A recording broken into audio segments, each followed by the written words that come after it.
everybody, welcome back to a fireside chat with Lily here. Today I wanted to go into some explanation on Warrior's novellas, and I want to cover some, I've seen people talk about them, Warrior's novellas, negatively and favorably, so I wanted to go into some discussion on that as well, because I also want to I want to go into that discussion, but I also want to use a lot of the characters here as character corners, because novellas are almost like nice little packaged character corners all ready to roll.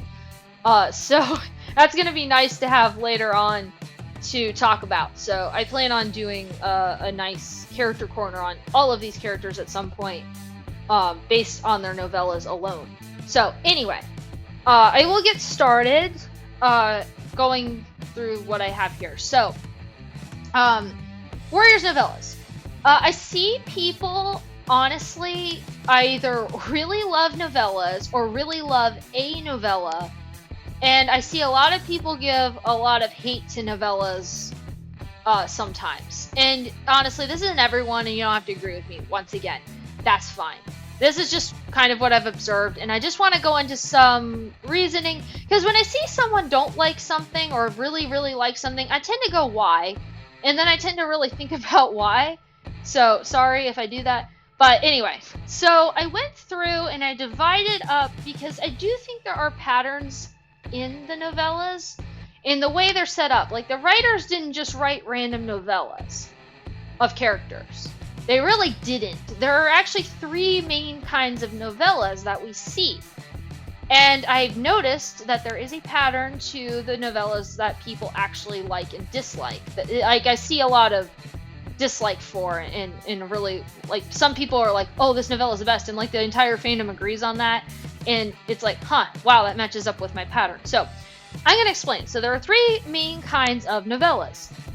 There are prequel novellas, meaning these novellas take place before events of the main arc, or they're highlighting a character that their arc takes place kind of outside, and having that knowledge is helps explain that. So like Cloudstar, Mapleshade, Goosefeather, Spotted Leaf, Pine Star, Redtail, and Tree, I believe, are all prequel novellas. Like all of those characters that have a novella. I went through and kind of was like, okay, they all seem to have a novella that takes place before events of a story start.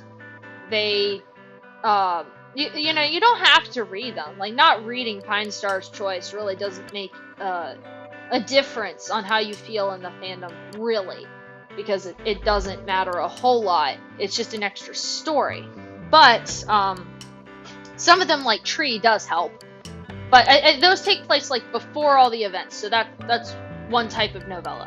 The other type, on the complete opposite end of that, are the epilogue novellas, and these take place after an arc, or after at least a plot point or something like that, to me. So I think all of these take place pretty much after an arc, or at least would occur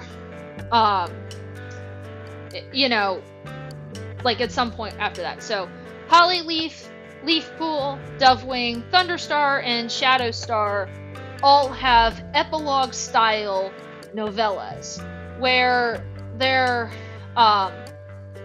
stories, you need to read the arc, and maybe even some of the super editions, like in the case of Shadowstar and Thunderstar, to really understand those novellas. Like, they don't really stand alone and stuff like that. But, yeah. So those are one kind of novella. And then the last type are the POV novellas, as I'm calling them, because I don't know what else to call them. Meaning, these stories are kind of little bonus stories where they either stick on a timeline and give you the POV of the character at a certain point in the story, or they completely throw out the timeline and are just like, here's what the character was thinking through all these little points of the story. Which some of the others do that too, but these especially do that. And those are Misty Star, Tiger Claw Star, Ravenpaw, Mothwing, Pebbleshine, and Tawny Pelt, where their story, you do need to understand what's going on for context, and trust me, those are the hardest ones when you're first reading the series to know, when do I read Tawny Pelt's clan?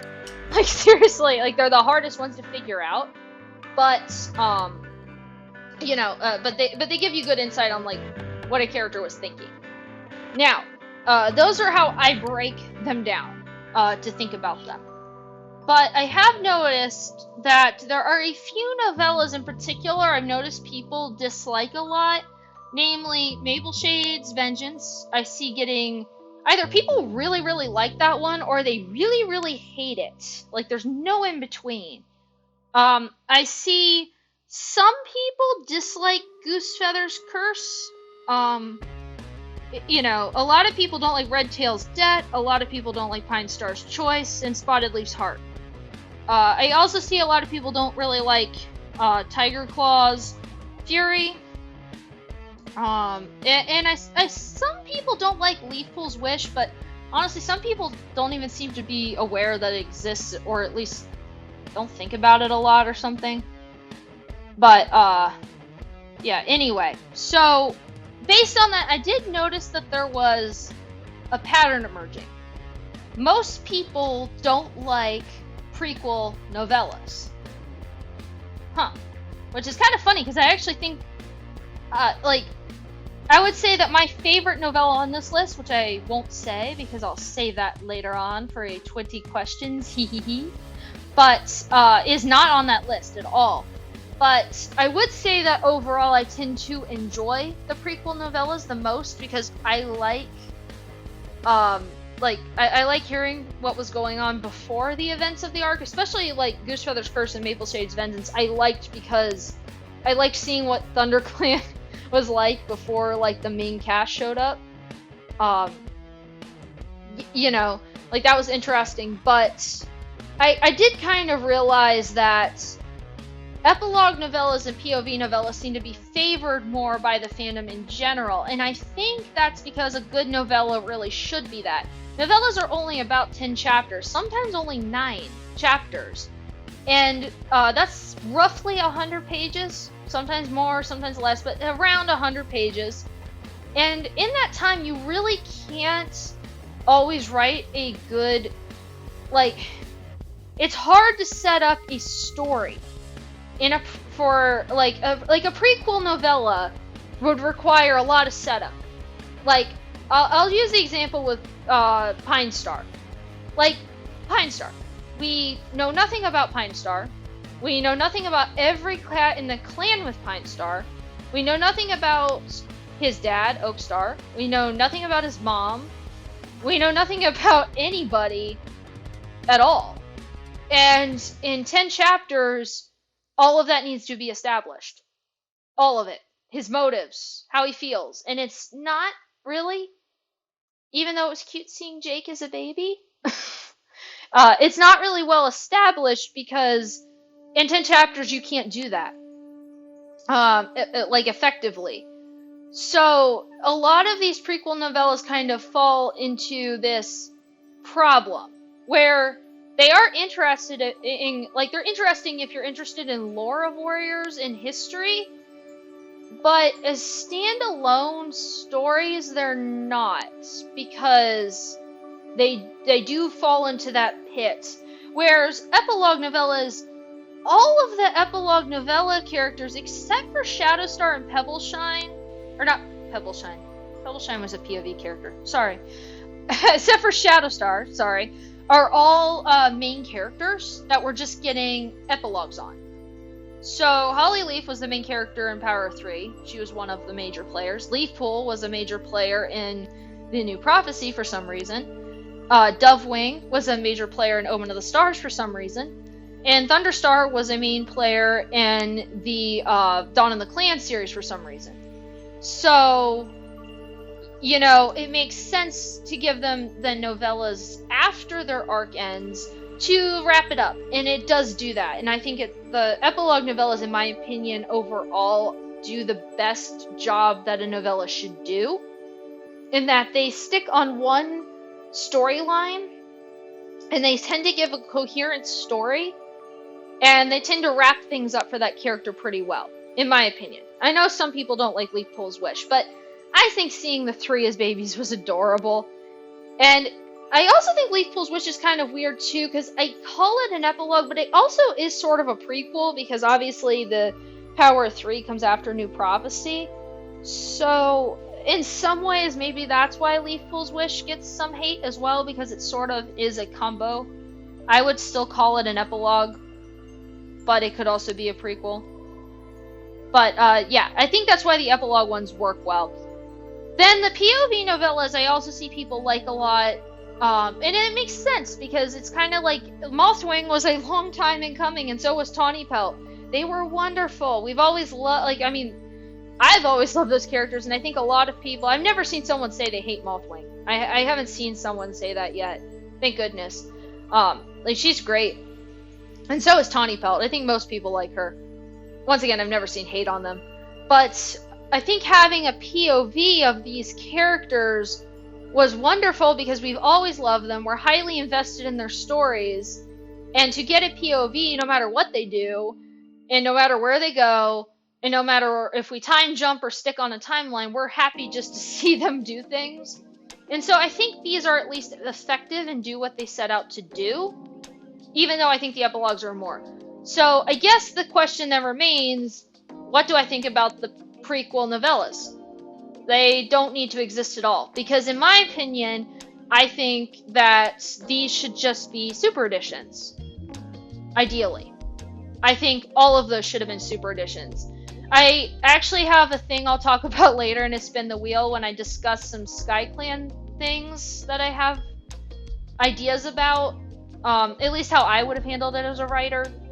Like as an aspiring writer. But Red Tail, I think, could have kept his novella. I liked it, okay. I think Pine Star's novella's fine. Spotted Leaf was fine. But I really do think that Tree, and I think Goosefeather, I think Maple Shade, and should have all definitely had super editions instead of novellas. It was a detriment on their part that they didn't, because if you gave Goosefeather a super edition, Pine Star's novella would be fine. And if you gave Maple Shade a super edition, Goosefeather's super edition or novella in turn would have been fine. It's a detriment on their part, because you can't set things up in 10 chapters.